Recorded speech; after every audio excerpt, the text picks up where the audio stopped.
நாளைக்கு 10th 11th 12th உட்பட தமிழகத்தில் அனைத்து விதமான பள்ளிகளுக்கும் அனைத்து விதமான வகுப்புகளுக்கும் அரையாண்டு தேர்வுகள் முடிந்து வகுப்புகள் திறக்கப்படுகின்றன. இந்த அரையாண்டு தேர்வு எல்லா வகுப்புகளுமே குறைஞ்சபட்சம் 4 நாட்கள்லேருந்து கவர்மெண்ட் அனௌன்ஸ் பண்ண நாட்கள் வரைக்கும் இருந்தது. நாளை பள்ளி திரும்பக்கூடிய மாணவர்கள் ரொம்பவும் கவனமாக இருக்கணும். மிக முக்கியமாக சொல்லணும்னா பொதுத் தேர்வை எதிர்கொள்ளக்கூடிய 10 மற்றும் 12ஆம் வகுப்பு மாணவர்கள் ரொம்ப ரொம்ப கவனமாக இருக்கணும். எதற்காக அப்படின்னு பார்த்தீங்கன்னா, இனி வரக்கூடிய நாட்களில் 10 12ஆம் வகுப்பு மாணவர்களுக்கு நிறைய திருப்புதல் தேர்வுகள் நடக்க இருக்கும். எஸ்பெஷலி சொல்லணும் அப்படின்னா 12th ஸ்டூடெண்ட்ஸ்க்கு வந்து ஒரு எய்ம் இருக்கும். நான் வந்து இந்த கோர்ஸ் போக போகிறேன் அப்படின்னு சொல்லி எய்ம் இருக்கும். உங்களுக்கு என்ன குழப்பம் வரும்னா, இப்போது லாங்குவேஜ் எக்ஸாம் வரும், அல்லது என்ஜினியரிங் போகணும்னு நினைக்கிற ஸ்டூடெண்ட்ஸ்க்கு வந்து பயாலஜி எக்ஸாம் வரும், வெட்னரி சயின்ஸ் போகணும்னு நினைக்கக்கூடிய ஸ்டூடெண்ட்ஸ்க்கு வந்து கம்ப்யூட்டர் சயின்ஸ் எக்ஸாம் வரும்.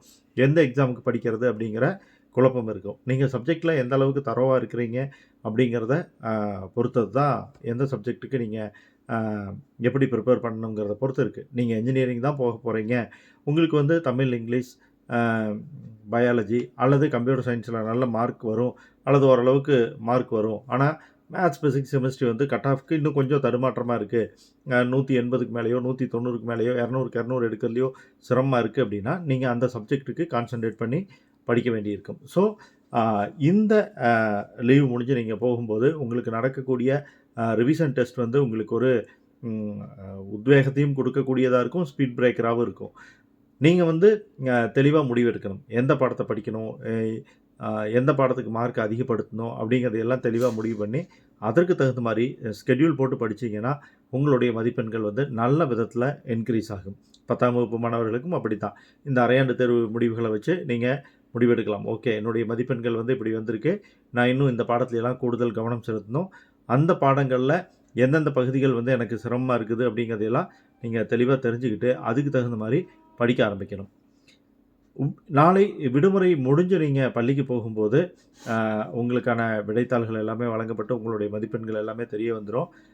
கண்டிப்பாக அந்த ஆன்சர் ஷீட்டை வந்து நீங்கள் தெளிவாக பார்க்கணும். என்ன மாதிரியான ஆன்சர்ஸ்க்கு வந்து உங்களுக்கு ஃபுல் மார்க் கிடச்சிருக்கு, என்ன மாதிரியான ஆன்சர்ஸ்க்கு வந்து உங்களுக்கு மார்க் குறைஞ்சிருக்கு, ஏன் குறைஞ்சிருக்கு, எதனால் குறைஞ்சிருக்கு அப்படிங்கிற டீட்டெயில்ஸ் எல்லாத்தையுமே கிளியராக தெரிஞ்சுக்கிட்டீங்க அப்படின்ட்டா உங்களுக்கு அடுத்தடுத்து வரக்கூடிய ரிவிஷன் டெஸ்ட்டில் அந்த குறைபாடுகளை நீக்கி எழுதுறதுக்கான வாய்ப்பு அமையும். இனி நீங்கள் புதுசாக படிக்கிறதுக்கான வாய்ப்புகள் ரொம்ப குறைவாக தான் இருக்குது.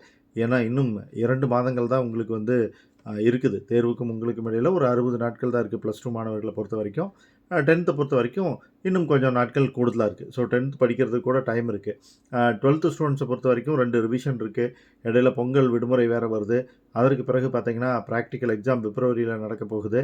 அதனால் நீங்கள் மிகச்சரியான அளவில் வந்து உங்களுடைய படிக்கக்கூடிய டைம் டேபிளை போடல அப்படின்ட்டா மதிப்பெண்களுக்கு வந்து நீங்கள் சிரமப்பட வேண்டியிருக்கும். ஸோ அதை தவிர்க்கணும் அப்படின்னா நாளை முதல் நீங்கள் வந்து டெடிக்கேட்டடாக இத்தனை மணிலேருந்து இத்தனை மணி வரைக்கும் படிக்கணும், ஒரு நாளைக்கு இத்தனை மணி நேரம் படித்தாகணும், இந்தந்த பாடங்களுக்கு முக்கியத்துவம் தரணும் அப்படிங்கிற டைம் டேபிளை போட்டு வச்சுக்கோங்க. டெஃபினட்டாக உங்களால் இந்த 2025ஆம் ஆண்டில் கண்டிப்பான ஒரு வெற்றியை அடைய முடியும்.